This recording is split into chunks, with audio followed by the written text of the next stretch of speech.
On Christmas night, when most daughters were unwrapping gifts and sipping cocoa, my father shoved me out into the freezing dark and hurled a crumpled $20 bill at my feet. "That's all you're worth," he spat before slamming the door behind me. The snow swallowed me whole, my fingers numb as I bent to pick up that bill like it was nothing more than trash. Every house I passed glowed with warmth and laughter, yet I walked alone, clutching a piece of paper that felt like the final proof I had never truly belonged. The wind burned my face, my boots sank heavy into the snow, and for the first time in my life I wondered if my own blood had ever seen me as anything more than a burden. I stumbled into a gas station, the only light on that desolate road, and stood staring at the shelves of food I could barely afford. Hunger clawed at me, but pride kept me frozen in place. Then my eyes caught on the bright slips of lottery tickets behind the counter, lined up like fragile chances. $10 million blazed across the sign, impossible and ridiculous. And yet in that moment I reached for it. I handed over $2 from the 20 he had thrown at me, whispering a silent plea into the stale air, not even sure who I was asking. I thought it was nothing more than an act of desperation, one small distraction from the storm inside me. What I could not see that night was how that choice would ignite a path filled with betrayal, family drama, and battles for justice I never imagined I would have the strength to fight. What happens when the people meant to protect you become the ones who break you? And what do you do when life hands you a weapon disguised as luck? This is not just about a lottery ticket. This is the story of how a cruel Christmas night became the beginning of my revenge. I was 32 years old, and I had thought by then the worst of my childhood wounds were healed. Standing in that buzzing fluorescent room, with the ticket burned flat in my palm, all the old wounds opened like raw places in my chest. My father had never been a gentle man. He was a carpenter by trade, a presence built like the porch posts he used to fix at the neighbor's house, and his admiration always seemed directed at everyone but me. That night clarified everything he had never said outright, the cruel calculus of who deserved love and who did not. To him, my life had weight measured in bills and usefulness, and when he declared me worthless with a flick of his wrist, he made that verdict public. Inside the gas station, the heater blew warm air that did little to warm me. The cashier, a young man with tired eyes, scanned items without comment. People drifted in and out, protective burbles of holiday chatter spilling from each doorway like steam. I sat on a plastic chair and folded the ticket as if it were fragile glass. My hands still trembled from the cold and from that sudden, aching new possibility. I thought about using the money for a motel for food, for something practical, something that would stop my bones from aching. Instead, the ticket felt like an ember itself, small and dangerous and promising fire. I pressed the paper into the inner pocket of my jacket and listened to my breath fog the air in front of me. The station smelled of coffee and fried dough and gasoline, ordinary smells that somehow made the strangeness of the night more real. I tried to quiet the swirl of shame of memory, of every time he had minimized me in front of cousins and neighbors. Emily's laugh at the table, her shiny hair, the way my father's eyes lit when he spoke of her achievements. Those moments stacked until they became a kind of weather I had learned to live inside. I thought of my mother sitting at that table. She had set the center plate with trembling hands, her eyes glossed over with something that was not quite hope and not quite fear. She looked at me once, a look full of apology, and then her lips closed. I could have stayed, I suppose. I could have tried to stand up to him in the kitchen under the glow of the chandelier to ask why he would waste words like that on his own daughter. But the impact of his shove and the weight of the shame made me step back. Instead, the street was safer for that one night or so, it felt. The storm kept up a steady hiss against the glass. I watched headlights pass and leave pale tracks on the snow.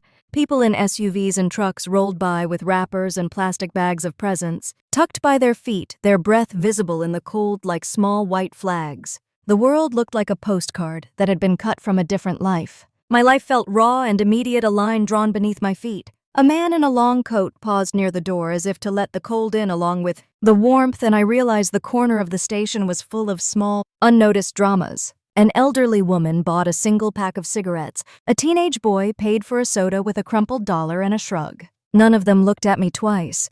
I thought it would be kinder if they did not. The fact that I could hold something that was mine, even a flimsy slip of paper bought with $2 cast at me like an insult, felt like a rebellion. I curled my hands around a paper cup of coffee, the heat seeping into my palms, and for the first time in years I let myself imagine a map that did not include my father's shadow. It was not yet a plan. It was the smallest glint of want, a stubborn thing that took up residence behind my ribs. I whispered a quiet vow that if anything came of this ridiculous little ticket, I would use it to become someone my younger self would recognize as brave. Night stretched on with the slow, indifferent patience of the storm. Sleep was a thin, fitful thing. I woke often, skeins of fear and a glimmer of hope tugging at the edges of my thoughts. When the sky finally paled toward morning, I pulled the ticket from my pocket to check it once more. The numbers looked like ordinary numbers then, printed in black ink and ordinary as any phone number. But in my pocket they felt heavier than they appeared. I folded it carefully and tucked it back, standing up stiff and uncertain. The day ahead seemed to hold a hush that was almost sacred. I stepped back into the cold with the ticket pressed close, and I walked toward whatever came next, moving forward with a heart that was both terrified and quietly determined. The fluorescent lights of the gas station hummed above me, a steady buzz that made the silence feel heavier. I had been sitting in that plastic chair for what felt like hours, watching people come and go. Couples with arms full of snacks, a man in a heavy coat buying cigarettes, a delivery driver grabbing coffee before heading back into the storm. None of them looked at me for more than a second. I was invisible astray in the middle of Christmas night. My hands were numb even though the heater inside was working. The cheap jacket I wore still clung with dampness from the snow. I thought about walking to a motel nearby, but when I pulled out the $20 bill, it looked smaller than ever. $20 could maybe get me a few hours of warmth, but not much more. I pictured myself handing it over to a clerk, crawling into a bed that smelled like bleach. Then, waking up, broke again by morning, the thought made my stomach twist. Hunger gnawed at me, sharp and insistent. I hadn't eaten since that awkward dinner when I pushed mashed potatoes around, my plate too tense to swallow. The smell of microwaved burritos and hot dogs from the station's warmer teased me until I thought I would go mad. My hand hovered over the 20 in my pocket, the voices in my head arguing. Buy food, save it. You need warmth, you need a plan. The cashier, a young man with tired eyes, leaned on the counter, scrolling his phone. A small television above him played the local news. A cheerful anchor talked about the Powerball drawing scheduled for tomorrow. Night, her voice cutting through the haze in my head. I lifted my eyes and caught the bright red numbers flashing on the screen. The jackpot had rolled over and tomorrow's prize was $10 million. The anchor smiled, reminding viewers that all it took was one ticket. I laughed under my breath, bitter and sharp. $10 million. For someone like me, it was nothing more than a fantasy. Yet the thought wormed its way inside me and would not leave. I stood and walked slowly to the counter. The cashier glanced at me bored and asked if I needed anything. My mouth went dry. I should have asked for a sandwich or a hot cup of soup, but instead the words tumbled out. "One Powerball ticket, please." His eyebrows rose slightly, but he turned to the machine, tearing off the slip with practiced hands. "That'll be $2, he said. I slid the 20 across the counter. He gave me the ticket and change. I stared at the thin piece of paper in my hand, the numbers printed in neat black ink. It looked fragile, ridiculous, yet I felt something spark in my chest. I went back to my chair and stared at the ticket for a long time. My stomach growled, my body begged for food, but I folded the ticket carefully and tucked it into my pocket. That $2 could have been a small meal, but instead it became a chance, however impossible. I closed my eyes and whispered, "God, if you are listening, I need a miracle. Not riches, not a mansion, just a chance to start over. A reason to believe I'm worth more than 20 crumpled dollars." The heater clicked loudly and blew a gust of warm air across my face. I felt my tears sting as I thought about my father's expression, the disgust in his eyes. No matter how many years passed, I always found myself chasing his approval. Tonight had proved once and for all that it would never come. I pulled my jacket tighter and tried to rest my head against the cold wall. Behind me, people came in and out, their laughter echoing. The snow outside thickened, pressing against the glass like a heavy curtain. An older woman in a wool coat paused near me. She looked down kindly and said, "Merry Christmas, dear." Her voice cracked with warmth. I managed a small nod, unable to speak. She left quickly, her boots crunching against the ice as the doors hissed open. The silence returned. I was left with the hum of the lights, the faint chatter of the TV, and the paper burning in my pocket.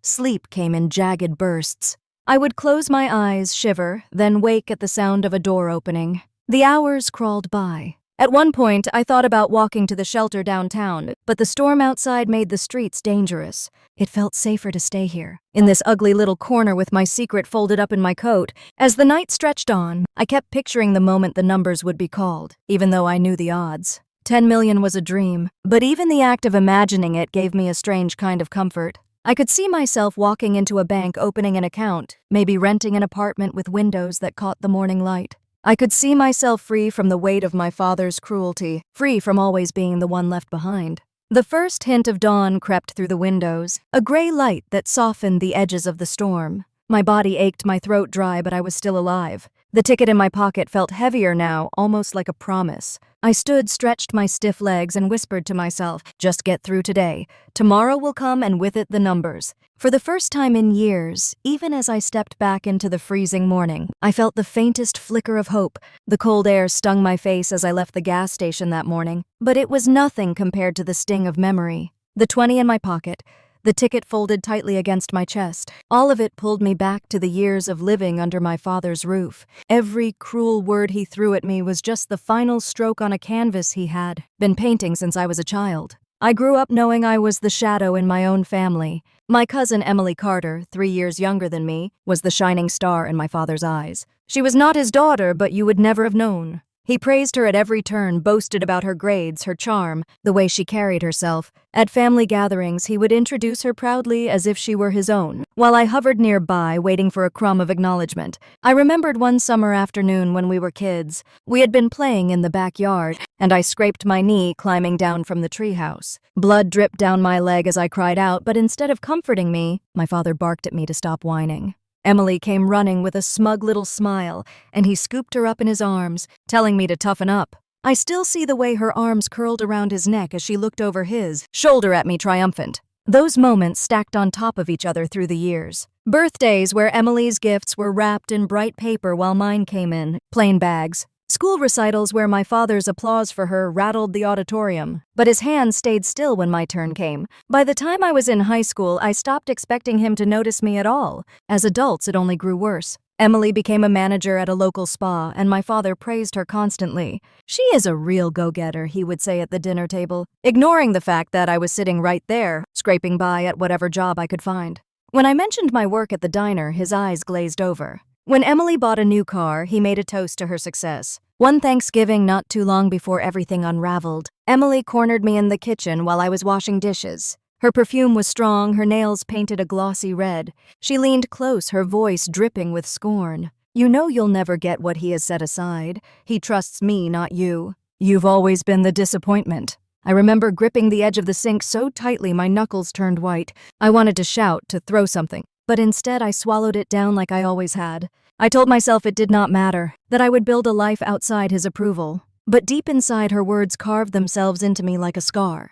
Walking now through the slushy streets, I thought of the employees at Emily's spa who had whispered about late checks and missing hours. I once overheard a girl at the diner telling her friend that Emily's place was behind on rent. I had tucked the information away, unsure why it mattered, but now it came back with sharp clarity. She strutted around like a queen, but the cracks were showing. I remembered how Emily used to strut at family reunions, her designer purse swinging at her side, talking loudly about spa clients who tipped big, pretending she was some sort of celebrity in our small Ohio town. My father soaked it up. He called her smart, ambitious, everything he wished I had been. Meanwhile, I bussed tables until my feet ached, bringing home just enough to cover rent in a drafty apartment. I watched his eyes glaze over every time I mentioned it. He never once said he was proud of me, not even in the smallest way. It made me wonder how far she would go to protect the pedestal my father had built for her. He had always hinted that his savings, the house, everything he had, would end up in her hands. He said it so often it had become a cruel mantra. The night he kicked me out, Emily's smirk had told me more than words ever could. She had been waiting for it, maybe even pushing him toward it. That smug satisfaction on her face as she raised her glass, as if the throne was finally hers. I thought of another night years earlier, when Mom had quietly pulled me aside after a family dinner. She whispered that I had to stop trying to compete, that no matter what I did, my father had already chosen who to favor. She told me she loved me, but her eyes darted nervously toward the kitchen where Emily laughed with him. I hated the way even my mother seemed resigned, as if my fate in that house was sealed before I had a chance. I could not shake the feeling that this lottery ticket in my pocket was not just a chance for survival. It was something bigger, something that could shatter the hold she and my father had over me. For once, I held something they could not touch, something that had not been handed down from him or stolen away by her. I pulled my jacket tighter, the wind cutting down the empty street. In the distance, church bells chimed, muffled by the storm. My breath caught as I realized how close I had come to letting them define me, completely how many years I had bent under their shadow. That morning, as the gray light of dawn spread across the snowy roofs, I saw children dragging sleds and mothers carrying grocery bags. Strangers lived their ordinary lives, not knowing that just a few blocks away a woman walked with a ticket that might change everything. I felt invisible, but in that invisibility I also felt strangely powerful. The more I thought about Emily, the more the pieces shifted. Her smirk, her whispers, the way she flaunted success while hiding cracks. I realized that power built on lies never stands forever. The spa with late checks, the rent behind, the fake smiles, eventually it would all unravel. My father could not see it yet, or maybe he refused to. He needed his shining star, even if the light was borrowed. Now, with the storm still raging and the ticket pressed against my chest, I made a quiet promise to myself. Whatever came of it, whether it led me to freedom or more heartbreak, I would not let them break me again. But promises are easier to make than to keep. The weight of years pressed hard against me. I thought of every slammed door, every ignored word, every time Emily used her painted smile to twist the knife. The pain was fuel, but fuel can burn as easily as it can warm. I stopped on the corner where the church bells faded, watching the light glint on the icy street. I imagined walking back, pounding on the door, screaming that I was done being their shadow. But I kept walking. My boots crunched steady against the ice, each step a vow. I knew the real test had only just begun. The ticket was folded like a secret against my heart, but behind it pulsed years of rage and hurt. If fate had given me this chance, I would not waste it. By the time I turned onto the main road, traffic was picking up, headlights glaring through the snow. I blended into the stream of people, a single woman with nothing but a crumpled bill and a lottery ticket. And yet I felt something stir that had been dead for years. For the first time in my life, I felt the possibility of revenge. The day after Christmas came with skies still gray, the snow piled high along the streets, and the city moving slowly under the weight of it all. I woke stiff and sore in the same corner of the gas station where I had dozed the night before. My body ached, but the folded ticket in my pocket burned against me like a secret waiting to be revealed. Tonight the drawing would take place, and by tomorrow morning the numbers would be known. I stepped outside, the air biting my cheeks, and walked aimlessly through Columbus. My boots crunched in the snow, and every corner I turned pulled me deeper into memories I had spent years trying to bury. They came uninvited, as memories often do, triggered by the smallest details. The sight of a father tugging a sled with his laughing daughter, the smell of cinnamon rolls drifting from a bakery, the way the church bells chimed noon in the distance, all of it reminded me of how different my life had been, always pressed down under the shadow of Emily Carter. Emily had been my father's golden child, even though she was not his daughter. She was my cousin, but he praised her as if she had been his flesh and blood. Growing up, I learned quickly that her victories became his pride and my struggles became his shame. I still remember one Christmas when I was 12 and Emily was 9. She tore into a giant box with a bow bigger than her head, and inside was a new, bike shiny blue with a pink ribbon on the handle. I unwrapped a sweater that was 2 sizes too big. He clapped for her snapped photos and said she deserved the world. When I showed him my gift, he barely looked up. That pattern never ended. Emily went to college, got her degree, and landed a manager position at a spa downtown. My father boasted to everyone at church that she was a natural leader. When I tried to talk about my job at the diner, he dismissed it with a grunt. He acted as though her accomplishments proved his worth, while my struggles only dragged him down. I still hear her voice from one Thanksgiving a few years ago. I was rinsing dishes when she leaned close, the scent of expensive perfume filling the small kitchen. She spoke so softly only I could hear. "You know he is leaving everything to me, right? He says it all the time. You have nothing coming your way, nothing." I remember gripping the sink, the suds dripping from my hands, and swallowing the bitter lump in my throat. I wanted to tell her she was wrong, but deep down I feared she was right. Even lately, whispers had reached me. Some of her employees at the spa had complained at the diner where I worked. Paychecks delayed hours, cut bills unpaid. One young woman had shaken her head over her plate of fries and said she might quit if things did not get better. I had tucked the information away, unsure what to make of it, but now it came back sharp in my mind. Emily walked around as though she had already won, but behind the curtain her perfect life had cracks. Thinking of her made my chest tight, but it also stirred something new inside me. For the first time, I held something that belonged only to me, a chance, however slim, to rewrite my life. My father and Emily could not take this ticket from me, not unless I let them. As the day dragged on, I found myself back at the gas station, where warmth hummed from the vents. I sat in the same plastic chair, the lottery ticket folded neatly in my pocket. People bustled in and out, buying snacks, gas, and coffee. The cashier leaned on the counter, yawning, and behind him, the small television played holiday specials. Every so often, an announcement about the drawing scrolled across the screen. My heart raced each time I saw those numbers. $10 million. I knew the odds were almost impossible, but the thought of it sent shivers down my spine. I closed my eyes and whispered to myself that even if I lost, even if tomorrow brought nothing but disappointment, at least I had dared to hope. Night crept in again, the storm easing, but the cold still sharp enough to bite through my jacket. I could not bring myself to sleep, not with the weight of tomorrow pressing on me. I pulled the ticket out one last time, tracing the numbers with my finger, and tucked it back inside as if it were a treasure chest, holding my last chance. Through the glass door, I caught sight of a man standing near the pumps, his hood pulled low. He lingered longer than most, his face hidden, his body turned slightly toward me. My stomach tightened as he lifted a phone, the flash of a camera glinting in the night. I turned quickly, my pulse hammering, and when I looked back, he was gone, swallowed by the snow and shadows. I sank into the chair, heart pounding, clutching the pocket where the ticket rested. A strange chill slid down my spine. I had thought the storm outside was my biggest enemy, but now I felt something else lurking in the night. Someone new, or at least suspected. And with the drawing only hours away, I realized the real battle was only beginning.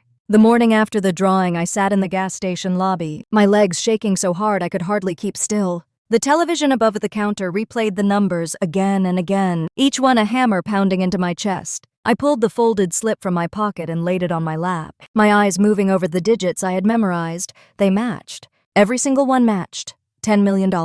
I pressed the ticket flat with trembling hands, afraid the ink might smear or the paper might tear. My heart thudded so loudly I thought the cashier might hear it. He did not notice me at all. He poured himself coffee, humming along with the radio. The whole world carried on like nothing had changed, while my world had exploded into something I could barely comprehend. I shoved the ticket back into my pocket and forced myself to breathe.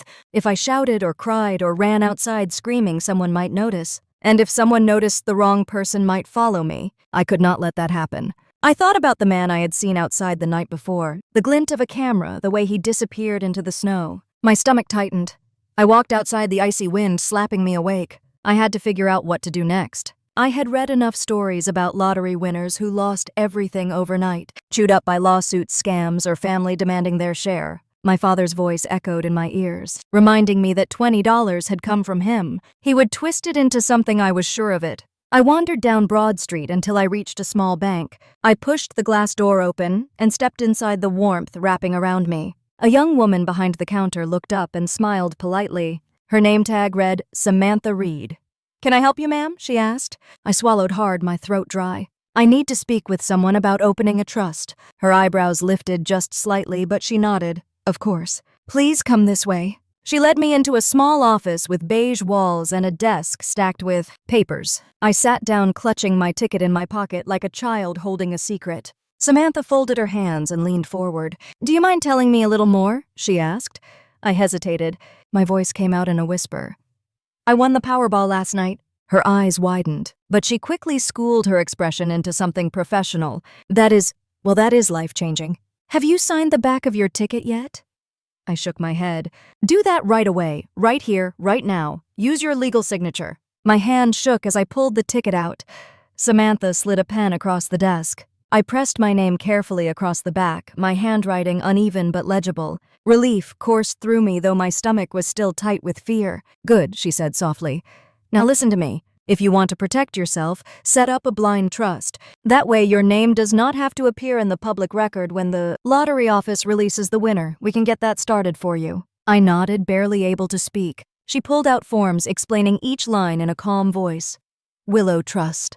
That is what we named it together. A name that felt quiet and safe, something no one would connect to me." When it was done, she slipped the ticket into a clear envelope and walked me to the vault. My heart hammered as the heavy door opened, revealing rows of boxes and drawers. Samantha placed my envelope inside a secured box and locked it away. "There. Now it is safe." I nearly collapsed with relief. For the first time since the numbers had appeared on the screen, I felt the ground steady beneath me. But it was fleeting, because even as I thanked her, a knot of dread settled in my stomach. Safe did not mean hidden forever. As I left the bank, the streets looked different. Brighter, sharper, almost dangerous. I walked quickly, my eyes darting to every stranger who passed. A man reading a newspaper on a bench lifted his eyes too soon, watching me. A woman in a heavy coat slowed her steps behind me. My nerves screamed. I thought about what Samantha had said about the public records, about names splashed across the news. I had always blended into the background, invisible in my family, invisible at work. Now the idea of being visible, being known for something worth millions, made my skin prickle. Back at the diner where I sometimes worked shifts, my friend Linda Nguyen spotted me as I slid into a booth. "You look like you have seen a ghost," she said. I forced a smile, shaking my head. "Just tired." She poured me coffee, her eyes narrowing like she knew I was hiding something. Linda was sharp that way, always watching more than she let on. I wrapped my hands around the cup, willing them to stop trembling. The bell above the diner door jingled. I glanced up and my blood ran cold. A man I recognized from the gas station walked in, his hood down this time, his eyes scanning the room until they landed on me. He smirked, pulling out a small notepad. "Michael Harris, Columbus Daily." "Mind if I sit down?" My breath caught in my throat. He slid into the booth across from me before I could answer. His pen tapped against the page, his smile sharp.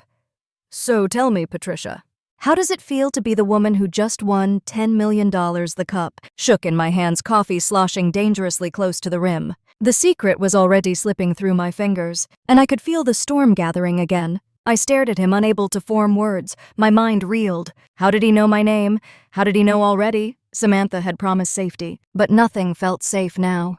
His grin widened as if he could see me unraveling. I cleared my throat, forcing my voice to steady. "I think you have the wrong person." Michael leaned closer, his pen poised. "Come on, Patricia. You were seen buying the ticket. Small town, big jackpot. People talk. You cannot really expect to keep something like this hidden." I looked around, the diner faces turned toward us. At Linda, frozen behind the counter, her hand clutching the coffee pot. My chest tightened. The walls were closing in. I slid out of the booth, tossing a few crumpled bills onto the table. "I have nothing to say to you." Michael's voice followed me out the door. The truth always comes out. The icy air hit me like a slap. My breaths came sharp and fast. The ticket might have been locked away in a vault, but I was not safe. Not from reporters, not from family, not from the ghosts of everything I had tried to leave behind. As I hurried down the street, my pulse racing, one thought beat louder than the rest. Winning $10 million had not freed me. It had only painted a target on my back. Michael's smile balanced somewhere between charm and menace. The tip of his pen tapping the table like a clock I could not stop. My breath caught, and for a second I could not draw it deep enough to fill my lungs. My fingers dug into the edge of the laminate until they ached. He already knew something, and I had no idea how much he had figured out. I forced my gaze back to him and tried to keep my voice even. "I do not know what you are talking about," I said, though my mouth felt like sand. He chuckled, a low sound that did not reach his eyes. "Columbus is not that big," he said, leaning forward. "Word travels." The clerk at the gas station, the cameras, numbers lining up. "Do you really think you can hide $10 million? His words turned the coffee bitter in my stomach. I wanted to stand up and shout, to fling the ticket into the air and tell the world to take what it wanted. Instead, Linda dumped a steaming pot on the table between us and shot him a look that made the hairs on my arm stand up. "Unless you are ordering food, you need to leave her alone," she said. Her voice was small but sharp. Michael shrugged, scribbled quickly on his notepad, and rose. He left a card on this table and said he would be in touch. "Stories like this do not stay buried," he said as he walked away. The bell above the diner door chimed and he was gone. I stared at his card with my hands shaking until the letters blurred. His number was scribbled on the back in a hand that seemed to imply the world could find you if it wanted to. Linda slid into the booth opposite me and put down a fresh mug. Her eyes searched my face like she was trying to read the weather. "What is going on?" she asked. I wanted to tell her every little thing, to let the secret spill and make it lighter for a moment. But fear tightened as if someone had wrapped a band around my ribs. I shook my head and said nothing I cannot handle. She did not look convinced. She reached across and squeezed my hand, fingers warm and steady. "You need to be careful," she whispered. "People will come out of the woodwork. Family first, then everyone else." I nodded, even though my insides felt like they were folding. After my shift, I walked without a map, boots scuffing through slush as I edged toward the courthouse. The goofy feeling I used to get at school when I skipped class and sat in the back had nothing on the tight cold that slid up my spine as the imposing building rose in front of me. My father had used the law as a threat for as long as I could remember. "You go in front of a judge and you get told to shut up and move on," was the way he put it. But that afternoon, something different fluttered in my chest. Maybe the law was not just a stick he used to beat me. Maybe it could be a wall. Inside the courthouse, the marble gleamed under the high ceiling. A clerk behind a glass window gave me a pamphlet when I asked about protections for sudden winnings. Trust's confidentiality, the pamphlet read in small official print. I tucked it into my bag, palms sweating. The woman at the window did not look at me, and when she said good luck, as if she did not mean it, I felt oddly comforted that the system moved in predictable ways. That evening, I rented a cheap room at a motel with the last of my cash, a blinking neon sign outside that hummed like an anxious insect. The paint on the walls was peeling, and the phone in the room felt like it belonged to a different decade. I opened the pamphlet and read the words until they rearranged into something practical. A blind trust, a nominee, legal counsel. The sentence that landed hardest told me that documented evidence trumped words, and that if anyone tried to stake a claim, they would need proof, not just anger. I folded the page and held it to my chest like a talisman. Still, the sense of being hunted did not leave. I replayed the memory of the man outside the gas station, his camera flashing, the way he had blended away into the night. I replayed Michael's casual ease, his knowing smile that implied he had already spread the seed of a rumor and was waiting for it to sprout. My father would hear. Emily would hear. That thought made bile rise at the back of my throat. I had been thrown out into the cold with $20 like a joke, and now the whole town might somehow believe it was a joke that came with a prize. I called a number I had scribbled down from the pamphlet and left a message for a lawyer whose name kept surfacing in local chatter about estate law. I tried to keep the message short and careful. My hands shook so much I had to sit down. Then I closed my eyes and thought about names and signatures, about forms that could lock the world out if I filled them in correctly. It seemed almost absurd to spend legal fees to protect $2 that someone had flung at me in anger, and maybe that was what made it so necessary. At dawn, the motel room light leaked through the curtains in a gray smear. I had not slept much. Nervous energy kept me from resting. I dressed slowly, every movement deliberate, and checked my phone for messages. No new numbers, no new threats. The quiet was oppressive. I stepped outside and walked toward the diner to pick up my shift, my breath steaming in the cold. The streets were not empty this time. Neighbors bundled up to head to church. A couple pushed a stroller past a small face peering out at the weather. It felt like another life, the normal rhythm people slipped into every morning without thinking. I wanted that rhythm more than anything. I wanted to be the person who walked into a kitchen and felt belonged. The knock on the motel door came without warning, abrupt enough to make my heart stop. I had just reached the corner when the sound echoed through the thin walls, like a gunshot. I froze. Someone was there again. Not a tap, not a casual knock, but 3 hard knocks that announced themselves like a demand. My palms went slick. I calculated for a moment the distance to the front desk, the angle of the windows if there was a way to slip out without being seen. The rational part of my brain told me to call the manager, to report harassment and have someone check. The other part felt animal and small and wanted to curl into a ball and wait for the world to pass. I stepped forward carefully, each breath measured. My ears were loud with the sound of my own blood. If I opened it and found my father, I did not know if I would cry or rage. If I opened it and found someone else, perhaps a journalist or a stranger with more bad intentions, I feared what could happen next. I padded toward the door, the carpet muting my steps. The knocks came again, louder this time, and the handle rattled as if whoever was on the other side was testing it. I paused with my hand on the deadbolt fingers hovering, trying to steady myself. The motel corridor smelled faintly of bleach and old smoke. From somewhere down the hall, a television murmured an infomercial about mattress toppers. The surreal normalcy around me made the moment feel stranger, like a stage set with one prop too many. I called through the wood. "I am not opening the door," I said, my voice steadier than I expected. There was a pause, and then a voice answered low and familiar enough to make my breath catch. "Patricia," he said, "open up." It was his voice that layered itself under every memory, the same deep, rough tone that had once told me to be brave, then later told me I was worthless. My heart was hammered. The rational plan to call the manager flashed through me again, but the knocks persisted, as if the person outside had nothing else to do but wait until I broke. I felt cornered. The choice between safe anonymity and a confrontation I had avoided all my life. I pressed my back to the wall and listened to the breath on the other side. The corridor remained still, the neon sign buzzing. The distant hum of traffic, a reminder that life continued regardless of whatever drama played out in that motel room. I braced my hand on the knob, ready for whatever might come, and waited for the final moment before action. The pounding at the motel door grew louder, and each knock rattled the thin wood like it might splinter. My breath came shallow as I pressed my back against the wall. The neon light outside buzzed, casting an eerie red glow through the thin curtains. I forced myself to whisper through the door. "Who is it?" A man's voice answered, low and rough. "Patricia, it is your father. Open the door." The sound froze me in place. My father had not called me by my first name in years. He usually barked out something sharp, dismissive. Hearing him speak it now made my stomach twist. I did not move. I tightened my fists and kept silent. His voice came again, more insistent. "I know about the ticket. Emily told me. You cannot hide something like that. You owe me, Patricia. That $20 came from me." The words sliced into me.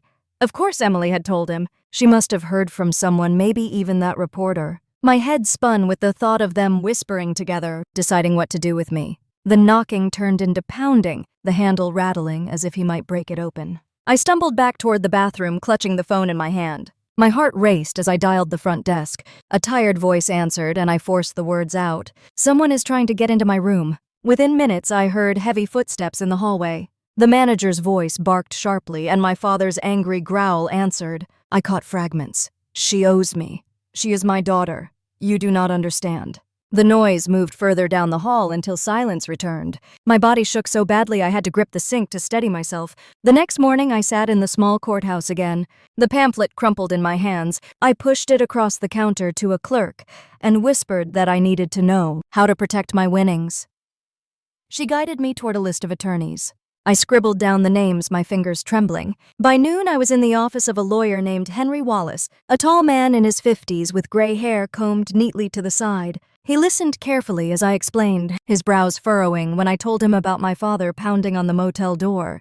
He leaned back in his chair, hands folded. "Patricia, the law can protect you, but only if you take the right steps now. You already have trust, that is good. We will tighten it, make sure your name never appears in public records. If your father or cousin tries to come after you, they will need proof. And from what you have told me, they do not have it." His calm tone steadied me, though the storm in my chest still raged. He slid a document across the desk. "Sign this and you will be officially represented. Any threats, any harassment, they come to me first." I signed with shaking hands. When I stepped back into the cold air, relief battled with dread. I had taken a step toward safety, but I knew my father and Emily would not stop. They had fed off each other for too long, and now they had found a common enemy in me. As I walked toward the diner, my phone buzzed in my pocket. A text from an unknown number lit the screen. It read simply, "You cannot run from your family." I stopped in the middle of the sidewalk, snow falling softly around me, and stared at the glowing words until my vision blurred. I woke the next morning with the phone still in my hand. The text burned into my mind, "You cannot run from your family." My chest felt heavy as though the words had lodged inside me overnight. I pushed myself up from the motel bed, the sheets twisted around my legs, and stared at the pale light seeping through the blinds. The day ahead felt thick with dread. I went to Henry Wallace's office first. The courthouse pamphlet crumpled in my purse, and my hands shook as I set it on his desk. He studied me for a long moment, then asked if something had happened. I told him about the knocking at my door, about my father's voice demanding what I owed him, about the text that came after. His face tightened and he leaned forward. "Patricia, they are circling you because they smell weakness. You cannot give it to them. You need to hold your ground." His words steadied me, but my fear still twisted like a knife. Henry walked me through more papers, legal protections, new signatures to shield the trust from challenges. He explained how family members sometimes tried to claim a piece of winnings in court, but the law favored clear documentation. "If your father or cousin tries to sue," he said, "they will need proof that money belongs to them. They do not have that proof." When I left his office, snow had turned to freezing rain, slicking the sidewalks. My boots slipped as I hurried toward the diner, craving the warmth of familiar faces. Linda waved me inside, her dark hair pulled back and her sleeves rolled up. She poured me coffee without asking. "You look worse than yesterday," she said softly. I sipped the hot liquid and told her everything, my voice trembling as I admitted the truth at last. "I won, Linda. The ticket was mine. $10 million. Her eyes widened, then narrowed as she leaned in. "Patricia, you have to be careful. People will come out of the woodwork. Family. Strangers. Even friends. You have to know who to trust." I nodded, tears burning my eyes. For the first time in days, saying it out loud brought both terror and relief. That evening, I walked home slowly, the streetlights flickering on one by one. I stayed alert, glancing over my shoulder at every step. When I turned the corner near the motel, I froze. Emily's car, a shiny black SUV I had seen countless times in front of my father's house, was parked outside. My heart leapt into my throat. I crept closer, my breath puffing in the cold. Emily leaned against the hood, her red coat bright even in the dim light. She was on the phone, her voice sharp, slicing through the night air. I caught enough to understand. She was talking about me, about the ticket, about how it would all belong to her soon. Anger surged in me, hot enough to fight the freezing wind. I stepped out from the shadows, my voice steady despite the trembling in my body. "Looking for me, Emily." She turned, her painted lips curling into a smirk. "Well, look at you, cousin." Living in a motel, now hiding like a rat. She slipped her phone into her pocket and crossed her arms. "You think you can run off with his money?" "With my money." "My money," I said through clenched teeth. She laughed, the sound sharp as glass.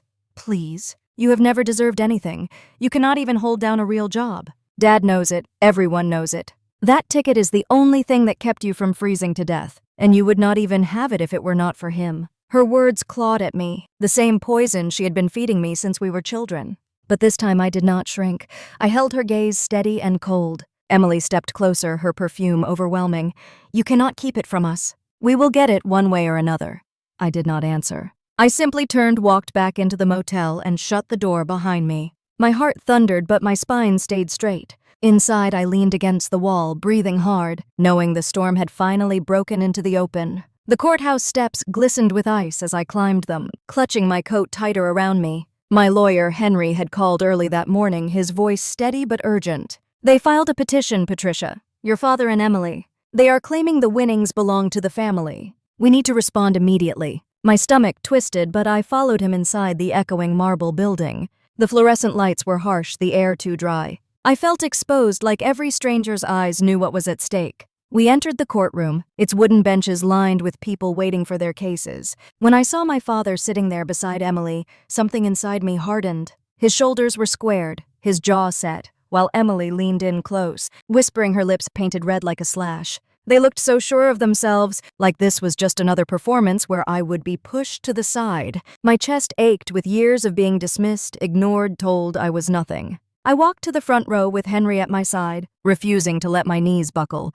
When the judge entered, everyone rose. I focused on the bench, on the gavel in his hand, on the idea that maybe here, at least the truth could have weight. My father's lawyer stood first, a slick man in a dark suit. He claimed that the $20 bill my father had thrown at me on Christmas was the source of the ticket. Without that gift, his client argued the winnings would not exist. Therefore, they belonged at least in part to him. I gripped the edge of the table until my knuckles turned white. My pulse thundered in my ears. Emily's eyes bored into me, gleaming with victory. Henry rose calmly, his voice smooth as he countered. "Your Honor, that $20 bill was given as an insult, not a gift. It was an act of cruelty, not generosity. Furthermore, Ms. Verity used her own judgment to purchase that ticket. There is no legal precedent that gives ownership of lottery winnings to someone who discarded money in contempt." The judge listened, his face unreadable. Then it was my turn. My throat felt like sandpaper, but I stood. I told the truth in my own words. I described the night of Christmas, how my father shoved me out into the freezing cold, how he sneered as he threw the money at my feet and told me that was all I was worth. I told the judge how I clutched that bill like trash, humiliated, and walked to the gas station with tears freezing on my cheeks. My voice shook, but I forced myself to keep speaking. That ticket was not a gift. It was a last grasp at hope when my own family cast me aside. The courtroom was silent. My father shifted uncomfortably, his face flushed red. Emily crossed her arms, rolling her eyes, but I saw the tension in her jaw. Henry placed documents on the judge's bench, proof of the Willow Trust, evidence of the signed ticket, clear legal ownership. The judge reviewed them carefully, then announced he would take the matter under advisement. As we left the courtroom, Emily brushed past me, her perfume sharp. She leaned close enough that only I could hear. "This is not over."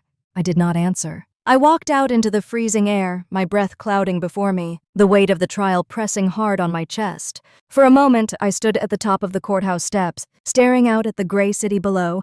Then my phone buzzed in my pocket. I pulled it out and froze. An unknown number again, with words that made my stomach drop. "You will regret this." I closed my eyes, clutching the phone tightly, knowing the fight was far from finished. I closed my eyes, clutching the phone tightly, knowing the fight was far from finished. My hands trembled, but instead of fear, something stronger rose in me. I was tired of running, tired of shrinking. For the first time in my life, I had something that was mine, and I would not let them steal it. That night, I sat alone in the motel room, the hum of the old heater filling the silence. I laid out the papers Henry had given me across the bedspread.